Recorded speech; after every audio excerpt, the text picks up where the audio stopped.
بسم اللہ الرحمن الرحیم۔ السلام علیکم ناظرین، اس وقت میں دو پارکوں کے سنگم پر کھڑا ہوں۔ میرے دائیں جانب حافظ سعید کی مسجد ہے، ان کا گھر بھی ہے، اور اس کے نیچے ایک پارک ہے جس کو ڈونگی پارک کہا جاتا ہے۔ اس کے ساتھ ہی ایک نئی پارک بھی بنی ہے، وہ پی ایچ اے نے پارک بنائی ہے جس میں تتلیاں رکھی گئی ہیں۔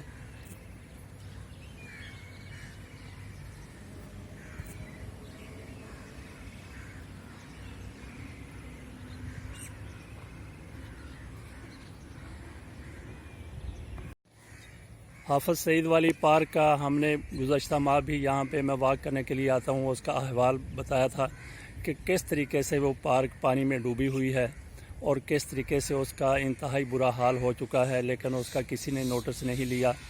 تو آج پھر میں ایک ماہ کے بعد جب بارشوں کا سیزن تقریباً ختم ہو چکا ہے، پھر ایک دفعہ یہاں پہ آیا ہوں تو اس کا حالت پانی تو خود بخود خشک ہو گیا، کیونکہ محکمے نے یہ محکمانہ کوئی کارروائی نہیں ہوئی، پانی خود بخود خشک ہو چکا ہے، لیکن پارک کی حالت اسی طرح ہی بدتر حالت میں ہے۔ جبکہ اس کے ساتھ جس کا ذکر کیا کہ تتلی ہاؤس ہے، وہ پارک بہترین ہے، وہاں پہ پی ایچ اے نے تتلی ہاؤس بنایا، وہاں پہ ٹکٹ بھی 50 روپے لگا دیا ہے، لیکن بہرحال آج کل شروع میں کوئی اتنا رش وہاں پہ نہیں ہے، لیکن وہاں پہ بیٹھا ملازم بتا رہا تھا کہ لوگ آنا آہستہ آہستہ آنا شروع ہو گئے ہیں، رجحان لوگوں کا یہاں پہ بڑھ رہا ہے۔ تو ہم بات کرتے ہیں اسی پارک کی، وہ بھی پی ایچ اے کے انڈر ہی ہے، جو حافظ سعید کے گھر اور مسجد کے بالکل ساتھ ہے۔ حافظ سعید صاحب آج کل نظر بند نہیں بلکہ وہ جیل میں ہیں، اور اس پارک میں جو ان کے پارک کے جو حافظ سعید کے لیے جو سیکورٹی مہیا کی گئی تھی پولیس کی حکومت کی طرف سے، وہ واپس جا چکی ہے، جبکہ وہاں پہ ان کے ذاتی گارڈ جو ہیں حافظ سعید کے، وہ ضرور ایک کا دکا بیٹھے نظر آ جاتے ہیں۔ ہم بات کرتے ہیں پارک کی، دونوں پارکوں کے درمیان ایک پی ایچ اے کی جو نئی پارک بنی ہے اور جو پہلے والی پارک ہے، ان کے درمیان راستہ تاروں کو جو باڑ ایک بنی ہوئی تھی اس کو کاٹ کے لوگوں نے بنایا ہے یا پی ایچ اے والوں نے بنایا ہے، لیکن جس طریقے سے توجہ دی جانی چاہیے تھی اس پارک کی طرف وہ نہیں دی گئی۔ مزید اس کی تفصیل ہم بتاتے ہیں پارک میں اندر جانے کے ساتھ۔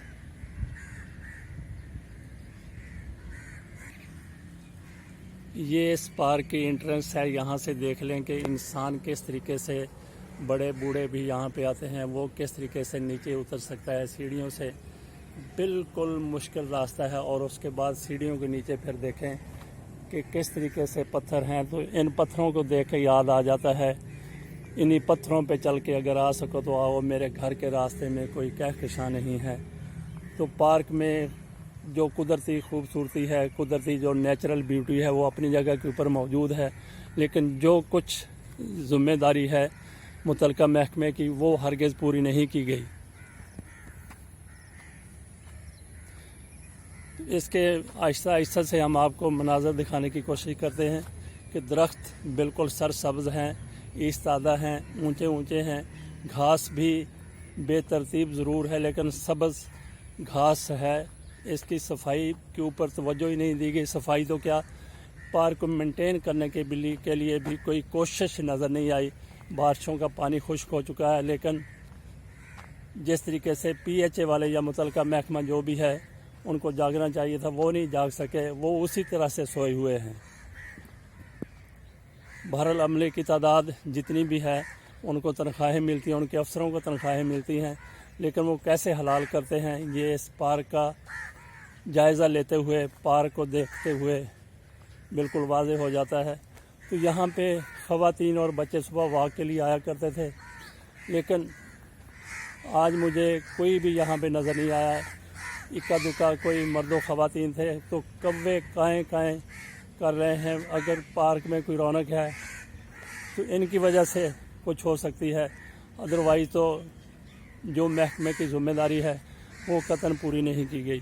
اور آخر میں ہم آپ کو ایک حیران کن چیز بھی دکھا دیتے ہیں، اور اس کے ساتھ ہی پھر ایک ماہ پہلے کی رپورٹ بھی یہاں پہ میں وہ ویڈیو لگانے کی کوشش کروں گا، جو حالت اس کی ایک ماہ پہلے تھی جب پانی یہاں پہ کھڑا ہوا تھا۔ اب پانی تو نہیں ہے لیکن حالت بری ہے۔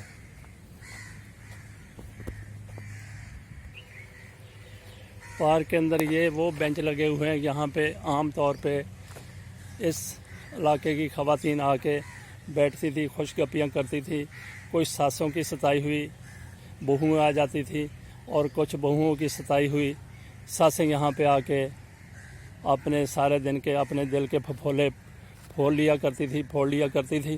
بہرحال یہ بھی بینچ بھی اب اداس بیٹھے ہوئے ہیں، اداس پڑے ہوئے ہیں۔ ان کے مکین یا ان کو سجانے والے وہ بھی محکمے کی بے حسی کی وجہ سے وہ بھی یوں سمجھ لیں کہ حیران ہیں، ویران ہیں۔ اس پارک میں 400 میٹر کا ٹریک ہے، وہ میں نے خود اس کو ناپا ہوا ہے موٹر سائیکل کے اوپر، 2-3 دفعہ یہاں پہ اس کو ناپا تھا۔ تو یہ پارک سب لوگ بچے، بوڑھے بچے کھیلنے کے لیے اور خواتین اور نوجوان اور بوڑھے تک یہاں پہ واک کرنے کے لیے عموماً صبح شام آیا کرتے ہیں۔ تو اب دیکھ لیجئے کہ بارشوں کے بعد اس کی جو حالت تھی وہ تو اپنی جگہ کے اوپر ہے ہی۔ واکنگ ٹریک جو ہے 400 میٹر کا وہ کس طریقے سے بند پڑا ہے۔ شروع میں آپ کو میں نے وہ دکھا دیا کہ پتھروں پہ چل کے اگر آ سکے تو آیا، وہی صورتحال ہے۔ اور یہاں پہ بارشوں کے دوران ایک درخت گرا پڑا اور وہ ٹریک کے عین اوپر ہے درخت، تو اس کے اوپر سے خواتین کا، بوڑھوں کا، نوجوان تو چھلانگ لگا کے گزر سکتے ہیں، ان کا گزرنا ناممکن ہے۔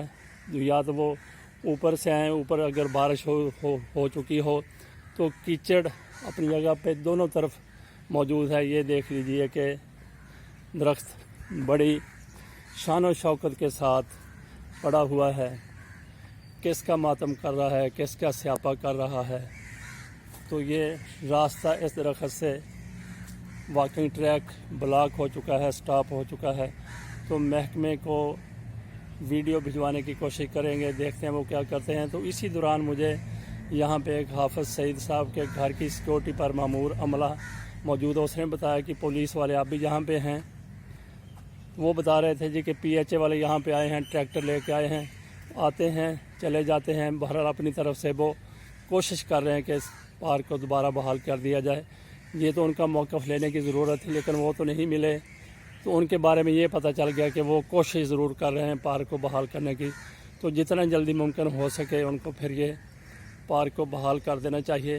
تو اس کے ساتھ ہی کوشش کرتے ہیں کہ وہ پہلے والی ویڈیو بھی اپلوڈ کر دی جائے کہ پہلے کیا حالت تھی اس پارک کی اور اب پانی خشک ہونے کے بعد کیا حالت ہوئی ہے۔